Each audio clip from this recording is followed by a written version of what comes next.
Pet Polipet Pipet angka 7 suka banyak pengguna garam Cina. Pet Polipet Pipet angka 7 suka banyak pengguna garam Cina. Tahu bulat digoreng dadakan, anget-anget cuma 500-an. Halo warga nobar yang hobi check out barang pakai sistem COD, tapi pas kurir datang bilangnya bukan paket saya karena dompet lagi kering. Kayak apa kabarnya bebuhan raja drama paket? Kembali lagi bersama Mang Tobi, sang pengangguran profesional yang kali ini akan membawakan film action 2025 tentang abang driver yang sering sekali pian remehkan. Sebuah film yang cocok banar gasan menemani pian nang lagi kelaparan menunggu pesanan biar pian lebih sabar dan gak ngomel-ngomel kalau abangnya telat dikit karena hujan. So, tanpa berlama-lama lagi, siapkan mata, telinga, dan anu-anuan kalian semua. Mari kita nobar dan inilah The Delivery Rider. Di awal film kita diperkenalkan dengan seorang pria bernama Santo. Setelah pensiun dari pekerjaannya sebagai petani sawit, Santo kini memilih bekerja sebagai driver Shopee Food. Meski diketahui memiliki keterbelakangan mental, Santo selalu semangat menjalani pekerjaannya. Tidak seperti kalian yang disuruh beli minyak goreng saja masih malas-malasan. Sehari-harinya Santo menjalani pekerjaannya dengan sangat profesional. Pekerjaan halal itu ia lakukan dengan sepenuh hati hingga membuatnya dikenal di kalangan para driver.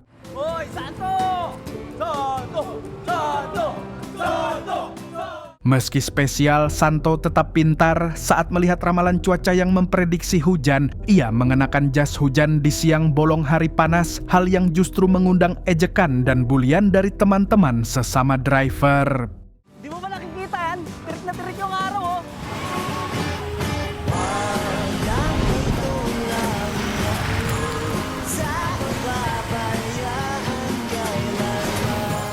Hujan badai pun ia terjang demi mengantar pesanan ke pelanggan. Mencari bintang 5 adalah misi utamanya.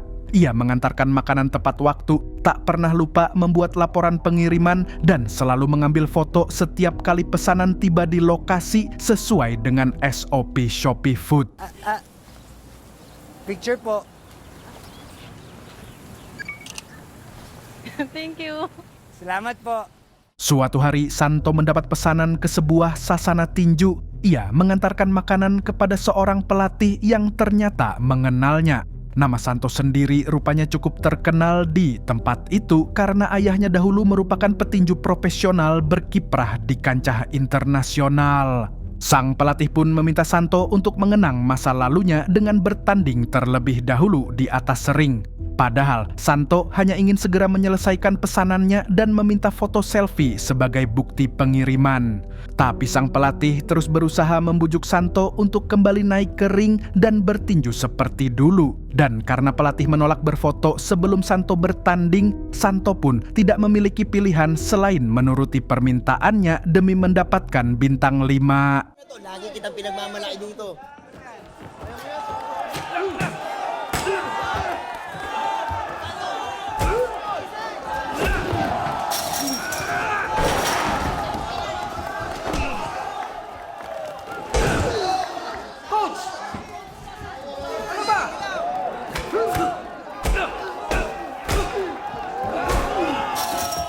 Begitu berada di atas ring, Santo justru dibuat babak belur dan kesulitan menghadapi lawannya. Ia memang sudah lama tidak bertarung sejak ayahnya meninggal dunia. Namun sang pelatih yang masih yakin akan potensi Santo terus menyemangatinya agar bertarung seperti dahulu. Mengingat kenangannya bersama sang ayah dan tak ingin mengecewakan beliau, Santo pun kembali bangkit. Dari titik itu, keberaniannya perlahan muncul kembali.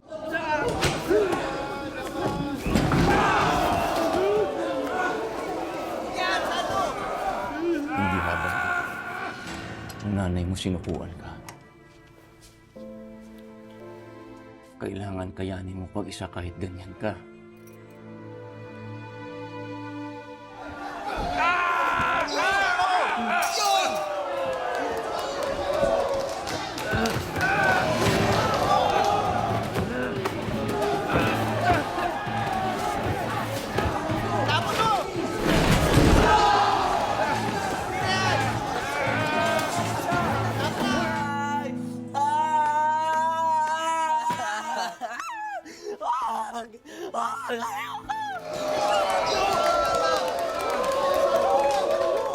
Santo pun berhasil menjatuhkan lawannya hingga tak mampu bangkit lagi. Usai keluar dari ring, sang pelatih tampak sangat bangga. Santo sendiri memang memiliki bakat bela diri sejak kecil, bakat yang diturunkan langsung dari ayahnya, sang legenda tinju Filipina. Meski kini tumbuh menjadi yatim piatu, Santo beruntung dibesarkan di lingkungan yang baik. Salah satunya adalah seorang bibi pemilik warung Madura di depan rumahnya yang telah merawat Santo sejak kecil hingga dewasa. Santo pun tak pernah melupakan kebaikan sang bibi. Ia selalu memberikan hadiah Natal sebagai bentuk terima kasih kepada perempuan yang telah ia anggap seperti ibu kandungnya sendiri. Di balik segala keterbatasannya, Santo adalah pribadi yang perfeksionis dan tidak tahan melihat hal-hal yang berantakan. Berbeda dengan kalian yang kamarnya saja amburadul, cangcut di mana-mana.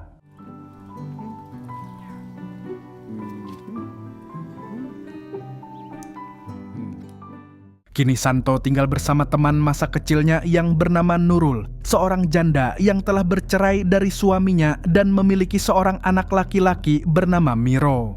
Meski tumbuh tanpa ayah kandung, Miro tak pernah kekurangan sosok ayah karena peran itu telah diisi sepenuhnya oleh Santo. Walaupun Miro bukan anak tiri apalagi anak kandungnya, Santo tetap mencintainya sepenuh hati.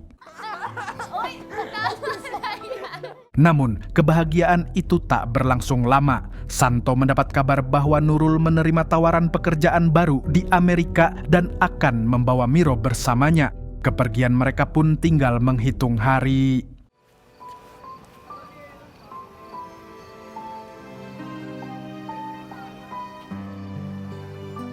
Santo pun berusaha mencoba menerima kepergian orang-orang yang ia cintai, meski jauh di dalam hatinya ia begitu hancur.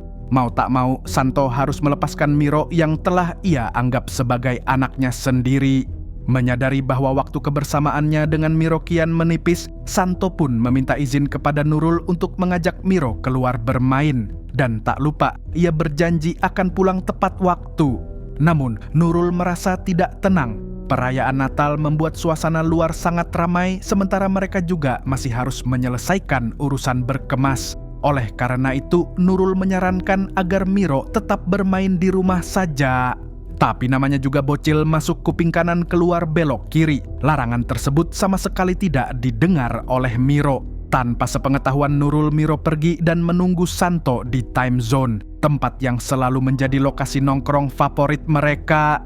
Tanpa berpikir panjang, Santo pun mengikuti ajakan Miro untuk menikmati waktu bersama untuk yang terakhir kalinya.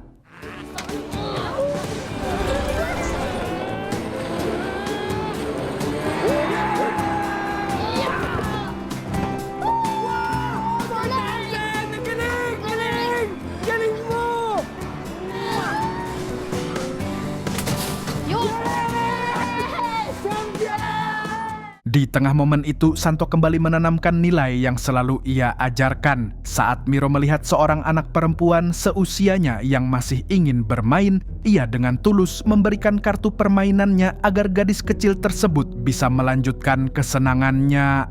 Usai bermain, Santo dan Miro duduk bersama menikmati es krim kesukaan mereka, momen kebersamaan sebelum perpisahan. Di sini Miro bertanya mengapa Santo tidak ikut pindah ke Amerika. Ia khawatir membayangkan kehidupan Santo tanpa dirinya dan Nurul. Mendengar pertanyaan itu, Santo tidak bisa menjawab karena itu di luar kehendaknya. Kasama mo na yung tunay mong tatay. Ikaw kaya ang tatay ko. Ikaw lang ang tatay ko.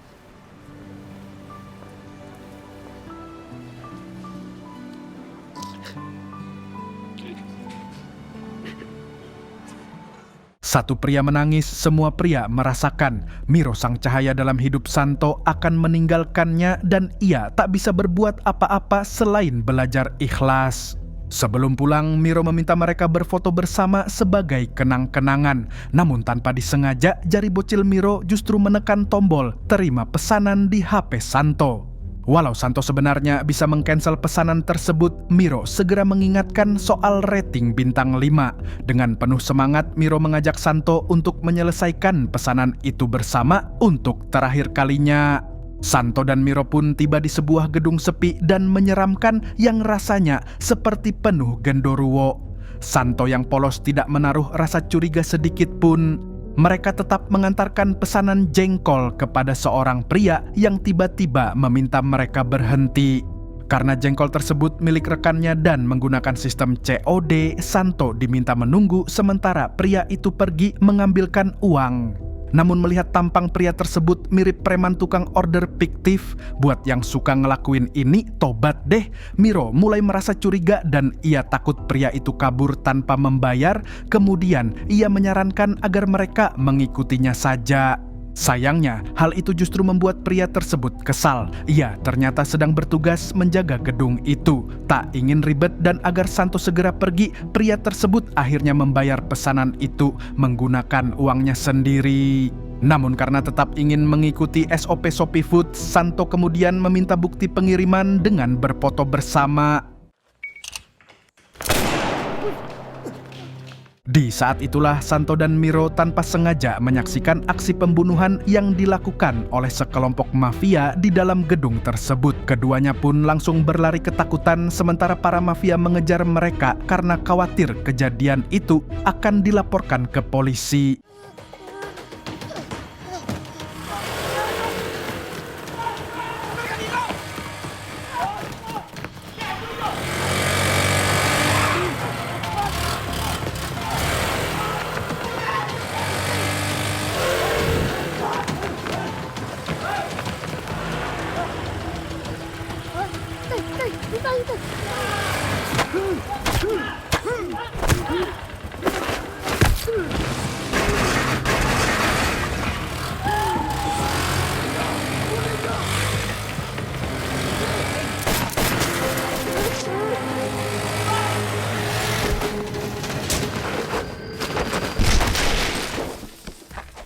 Santo pun terjatuh bersamaan dengan salah satu mafia sedikit tampan tapi tidak setampan saya yang sempat hendak menembaknya.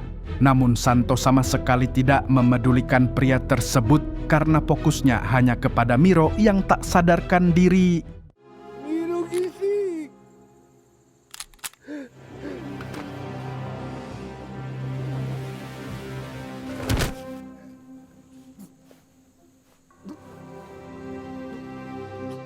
Tanpa disadari, mafia yang kata penulis saya ganteng itu mengalami luka parah akibat jatuh dan innalillahi lebih dulu. Alhamdulillah, mampus. Buat yang penasaran siapa penulis nobar yang bilang ganteng itu, cek deskripsi video ini. Skip. Lalu Santo berusaha membawa Miro kabur dari tempat tersebut. Tapi yang tak Santo ketahui, mafia tampan yang tewas tersebut adalah adik kesayangan sang bos, pimpinan kelompok mafia tersebut. Kapatid nyo, napatay. 1 jam sebelumnya kita diperlihatkan dengan apa yang sebenarnya terjadi. Para mafia tersebut rupanya adalah gembong kriminal penyelundup garam Cina yang tengah menyandra seorang pengkhianat di antara mereka yang ternyata merupakan anggota Intel.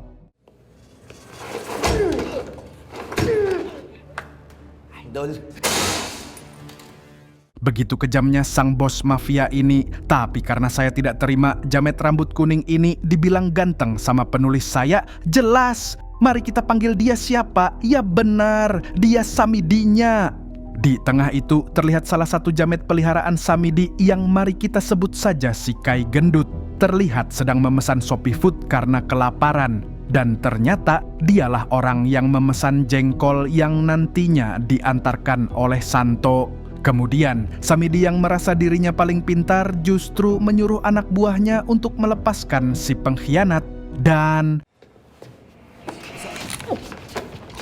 Kuya! Kuya! Kuya! Walang susunod! Walang susunod! Kuya! Kuya! Mayup ka! Tarantado ka rin! Kuya, ano ka po, kuya? Kuya! Kuya!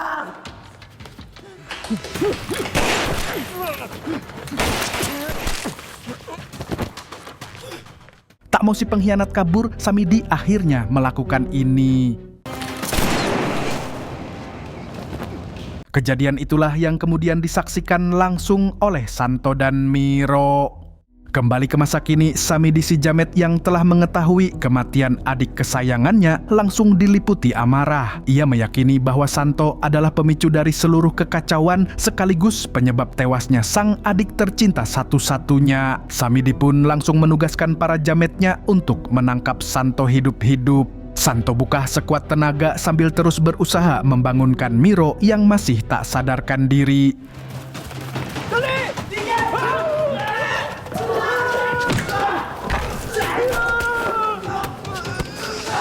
Namun karena jumlah jamet Samidi terlalu banyak, Santo akhirnya terpaksa menghadapi mereka seorang diri. Anjay, Santo!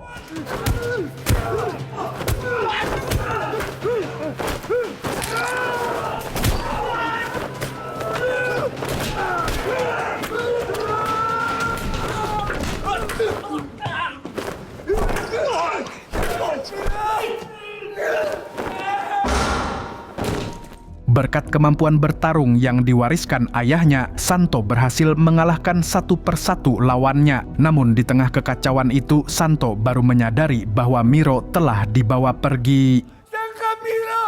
Miro, sangka! Sementara itu, salah satu jamet membawa Miro menemui si Kai Gendut dengan tujuan setidaknya mengamankannya terlebih dahulu. Di sisi lain, Santo yang dilanda kepanikan masih menyusuri setiap sudut gedung untuk mencari Miro. Para anak buah Samidi sebenarnya bukanlah lawan yang sulit baginya. Namun kehilangan Miro membuat Santo semakin cemas dan frustrasi.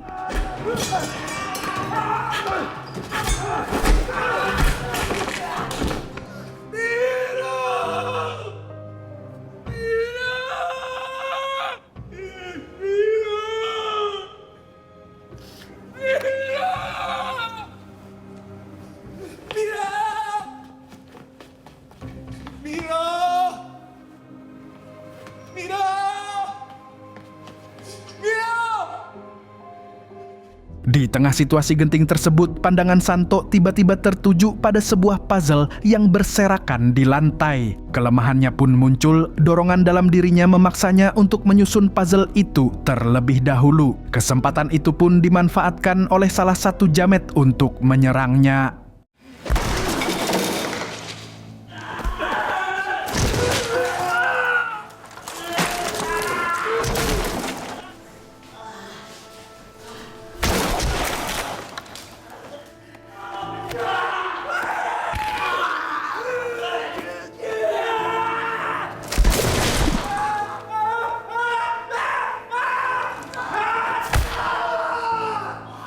Namun setelah berhasil melumpuhkan mafia tersebut, alih-alih melanjutkan pencarian, Santo justru kembali menyusun puzzle yang telah benar-benar berantakan hingga tersusun sempurna.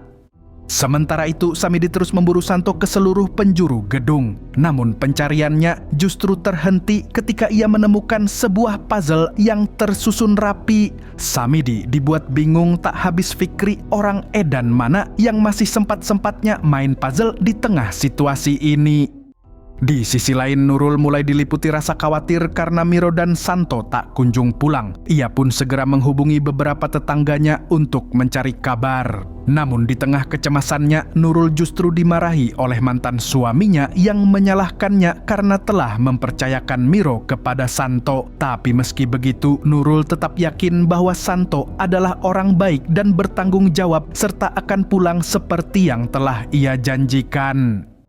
Sementara itu, Santo kembali melanjutkan pencariannya mencari Miro, dan untungnya ia akhirnya menemukan Miro dan langsung memeluknya erat, diliputi rasa lega yang bercampur dengan kecemasan. Tara Miro, alis na tayo dito. Sumama kayo sa akin. Di saat yang sama, muncul si Kai Gendut yang sebenarnya datang dengan niat baik. Namun karena Santo sudah terlanjur menganggap semua orang di tempat itu berbahaya,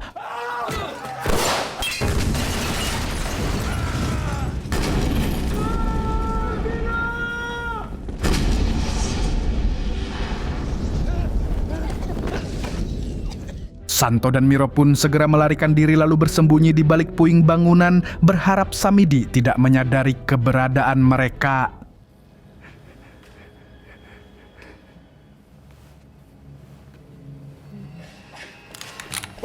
Kami to!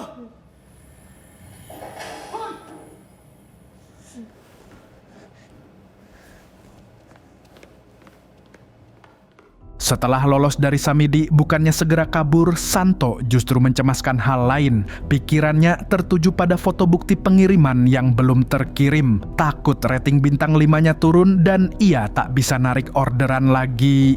Santo akhirnya keluar dari persembunyian untuk mencari sinyal sekaligus memberi kabar kepada Nurul bahwa mereka akan pulang terlambat. Nag-send na! Bababa tayo dyan! Hindi ko kaya, Tay. Setelah mendapatkan sinyal, Santo mencoba meyakinkan Miro untuk melarikan diri lewat sebuah jendela. Namun di tengah usaha itu, mereka kembali bertemu dengan si Kai Gendut yang tampaknya seperti memiliki 9 nyawa ya guys ya. Hindi tayo makauwi. Tatakas kayo. Uwi kami! Uwi na kami! Wag! Wag! Wag! Wag! Wag! Wag! Wag! Namun sepertinya jiwa kriminal si Kai Gendut makin melunak. Ia sadar bahwa semua kesialan yang dialami Santo dan Miro terjadi dari pesanannya sendiri. Karena itulah si Kai Gendut memilih membiarkan Santo dan Miro pergi tanpa melaporkan keberadaan mereka kepada para jamet. Santo dan Miro akhirnya berhasil meninggalkan gedung tersebut. Namun situasi justru memburuk karena sejumlah jamet anak buah Samidi telah bersiaga mengepung mereka. Menyadari tak ada lagi celah untuk kabur, Santo pun meminta Miro agar melarikan diri seorang diri.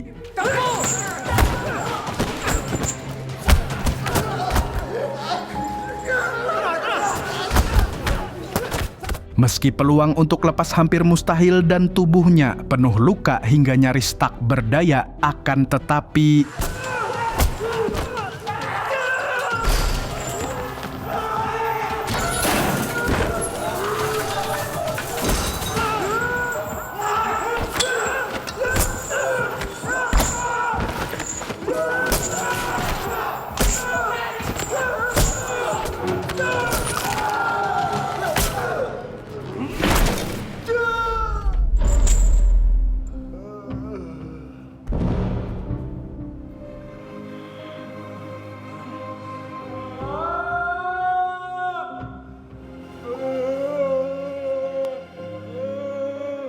Santo tiba-tiba kembali bangkit saat mendengar kabar bahwa Miro telah ditangkap dan dibawa langsung menghadap Samidi. Amarah dan rasa tanggung jawab sebagai seorang ayah seketika menyatu. Di momen inilah terbukti bahwa kasih sayangnya kepada Miro begitu besar hingga bakat bertarung sang ayah keluar.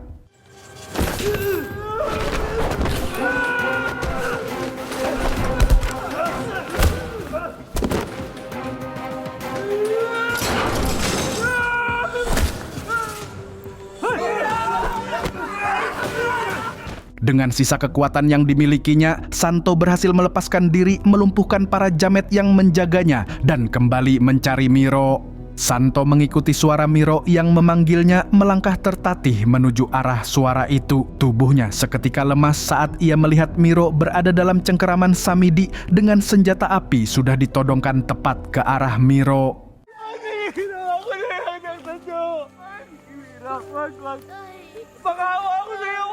Dalam kondisi putus asa, Santo bersujud. Ia memohon agar Miro tidak disakiti sedikit pun. Santo rela menanggung semua rasa sakit sendirian. Ia bahkan tak sanggup menatap Miro, takut kehilangan satu-satunya alasan ia masih bertahan hidup.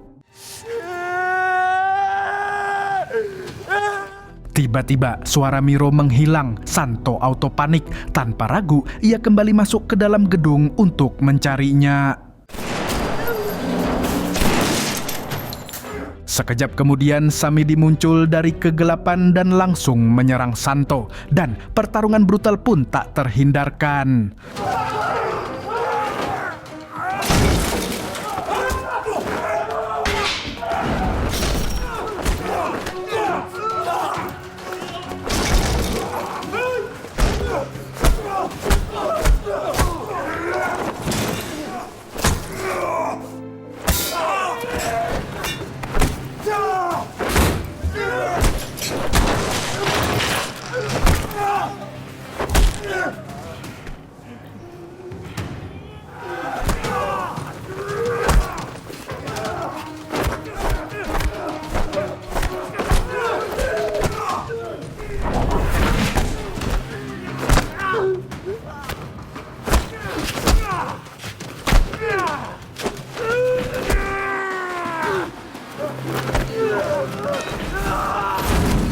Santo akhirnya berhasil mengunci tubuh Samidi dengan teknik ala MMA membuatnya tak berdaya. Dalam luapan emosi yang meledak, Santo menghajar Samidi dengan sangat brutal sambil memaksa jawaban di mana Miro disembunyikan.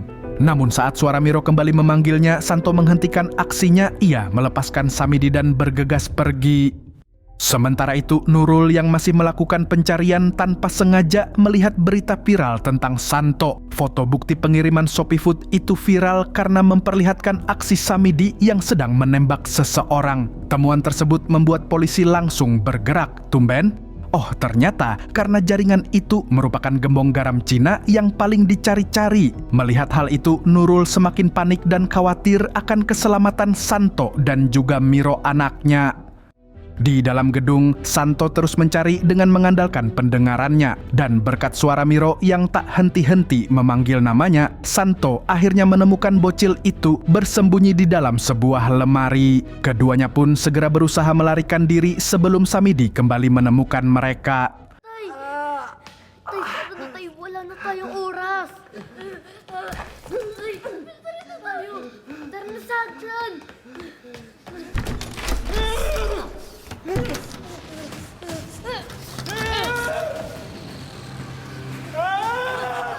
Namun upaya itu sia-sia, semua pintu keluar telah terkunci. Dalam keputusasaan mereka mencoba membuka pintu dengan sisa tenaga yang ada. Tembakan itu justru mengenai si Kai gendut yang tiba-tiba muncul entah dari mana. Otomatis si gendut ini pun langsung sakaratul maut. Melihat kejadian itu, amarah Samidi semakin memuncak. Ia menganggap Santo sebagai penyebab kematian adik dan anak buah kesayangannya. Ito, Papa, I have work. Talaga. Please,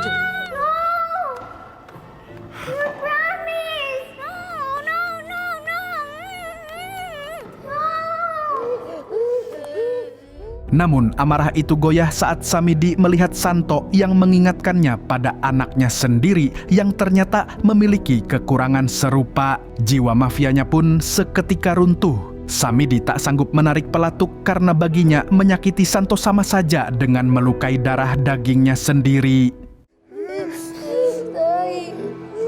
Tak lama kemudian polisi tiba dan mengamankan situasi meskipun terlambat. Para mafia yang tersisa pun berhasil ditangkap sementara korban tewas dievakuasi. Di tengah kekacauan itu, Nurul lemas saat menyaksikan banyak jasad ditanduk keluar dari gendung.